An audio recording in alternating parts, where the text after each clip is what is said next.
Hey everybody, it's Nate with Sauce Ain't the Boss here again, and today is day number 159 of quitting alcohol. Happy New Year to everybody out there. There's probably a lot of New Year's resolutions out there to quit drinking, and today I just wanted to kind of talk about some of the things I've talked about in the past, but a little bit of a refresher on them.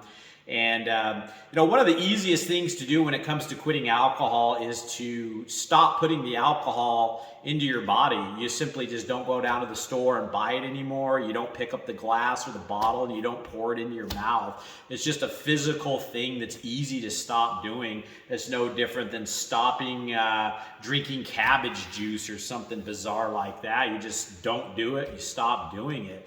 What's interesting about alcohol, though, it's all the mental stuff that goes on when you remove that toxin and drug out of your body and out of your life. You're stuck with your cravings and different triggers and emotions, and your hormone levels get out of whack when you've been taking this drug for so long and then you suddenly stop it and that kind of thing. And so that's just what I wanted to focus in on a little bit today, is that whole mind trickery stuff that goes on. And the reality of all that is that your mind, and like I've said so many times before, it can be your best friend or your worst enemy.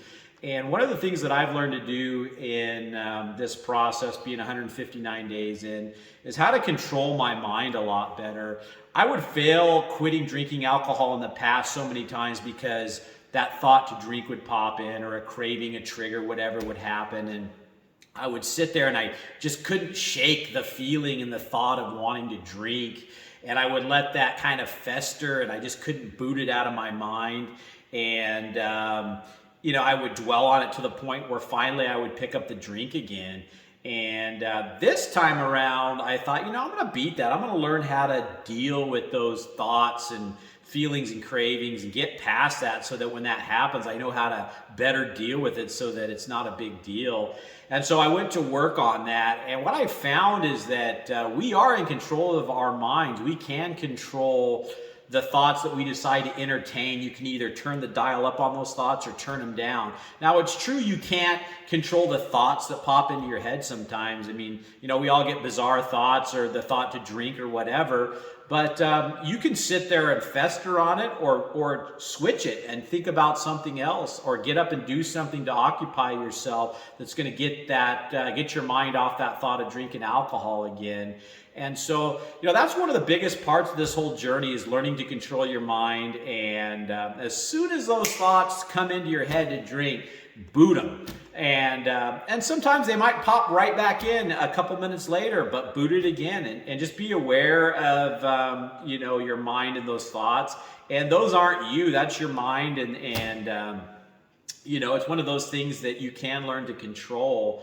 And there were times in the beginning where it was more difficult to do that. And the more I got through the tough days and the tough cravings were the days that I got more strong at dealing with my mind and being in control. And so, when you do enter into this process, the first couple weeks, first month can be the most challenging. And just understand, though, that it gets so much easier. Month 2 was so much easier than month 1. Month 3 was so much easier than month 2. And now, being 5 months in, it's really gotten to a place where it's really easy.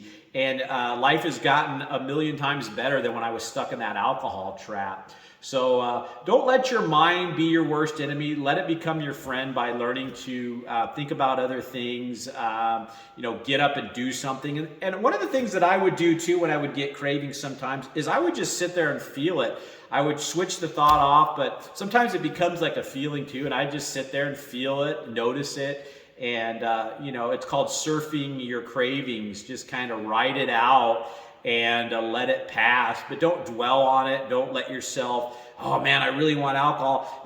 The sooner you can learn in this process to not sit there and pine after the alcohol like it's some kind of long lost friend, and you start to see alcohol in the light of what it truly is, a poison to our bodies that's wrecking your life. I mean, if you come to the conclusion that you need to quit alcohol, it's either causing you health problems, relationship problems, financial problems, problems at your job.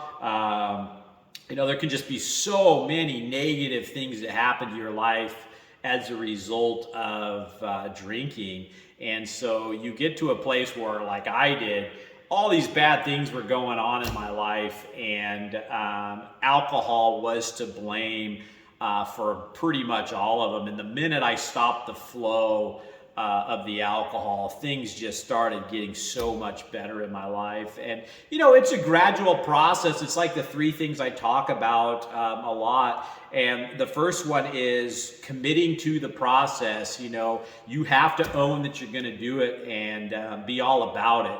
If you go in willy-nilly or half-cocked, you're probably going to fail at it. You got to really have that mindset that this is it. I'm quitting this stuff, And once you commit to it, then it's all about putting in the work, putting in the work of working on yourself, digging up the reasons why you are, kind of addicted to this drug in the first place.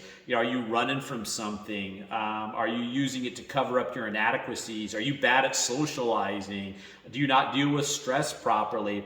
And once you go to work on all the reasons that you drank and become good at those things without the alcohol, yeah, it's putting in the work. It can be uncomfortable. There is some discomfort with this process, but it's just temporary discomfort that fades. And it's just like going on a diet. Nobody likes to give up the rich foods and eat broccoli and things that are not tasty, but you get used to it. And then before you know it, you start seeing the weight come off. You start feeling better. Your life gets better. And you go, wow, why was I eating all this junk food? My life is so much better now that I'm, away from all that stuff. And it's the same with alcohol.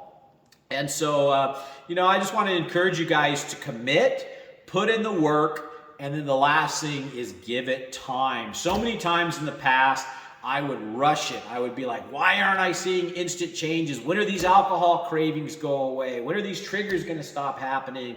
And the reality is, it's like anything. It's like a diet, an exercise program. It can be maybe 3 months before you start seeing and feeling some serious dramatic results.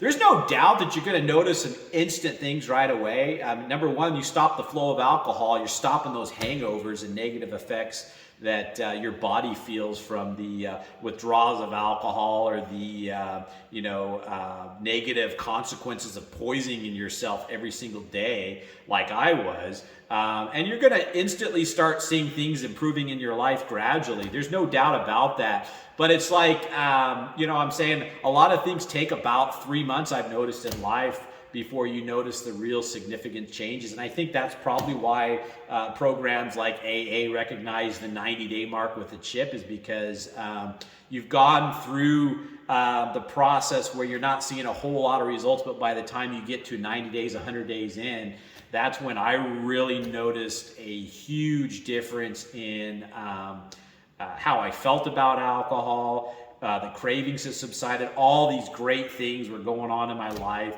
And a lot of people call that stage the pink cloud, where it's just like everything just seems so much better that you've left alcohol in the past, and you just have almost like this euphoria that comes along with being on that journey and getting that far into it, So that's it, guys. You got to commit, put in the work, and give it time, and learn to get your mind on your side and switch those thoughts off, get up and do something. And, replace the alcohol with healthy things. A lot of us want to gravitate towards sweets when we quit the alcohol, or bad foods. And you don't want to trade one vice for another. You're better off just getting all the discomfort over with in the beginning. Don't try to fill that void that you're feeling from not having your alcohol with junk food or some other kind of vice that's not going to be good for you. That's not the whole point of this. The point of this whole thing is to be the best version of yourself that you can be, and that person's not going to get there by drowning out your inadequacies and problems and things you're running with some other type of substance or thing that tries to fill that void. There were a lot of times where in the beginning I would just sit in my chair and just feel the discomfort and, look at the reasons I drank. And there was some pain and discomfort that came with that. I'm not going to lie. But the minute I started to go to work on those things and acknowledge them, and things got better and better and better. And now today, being 159 days in, I've lost 30 pounds. I have so much more energy and confidence. My productivity's gone up. My finances have gotten better. My only regret is not quitting sooner, to be honest with you. And you're never going to regret, I don't think, quitting alcohol. Your only regret will be that you didn't do it sooner to improve those relationships in your life or your health. I mean, when I started this, my health was bleak. I mean, I was getting gout, which is pretty much just from being such a sloth and sloven lifestyle of overindulgence, living one of the 7 deadly sins. Basically, my alcohol consumption was off the charts, and my body started paying the price. And so the minute I stopped that started getting better, and just everything in my life. So anyway, guys, just some refreshers today for you guys that have been following the channel, and maybe some new tips for you guys just starting off on this journey today. But I encourage you guys that are just starting today, go back to my day 1 video. I've been doing these every day since July 27th. So 159 days worth of videos now.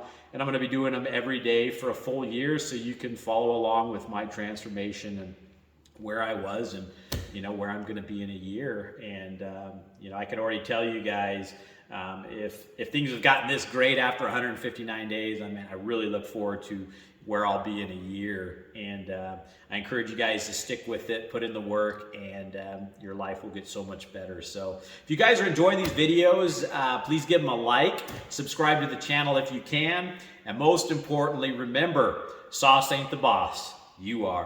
You guys have a great day.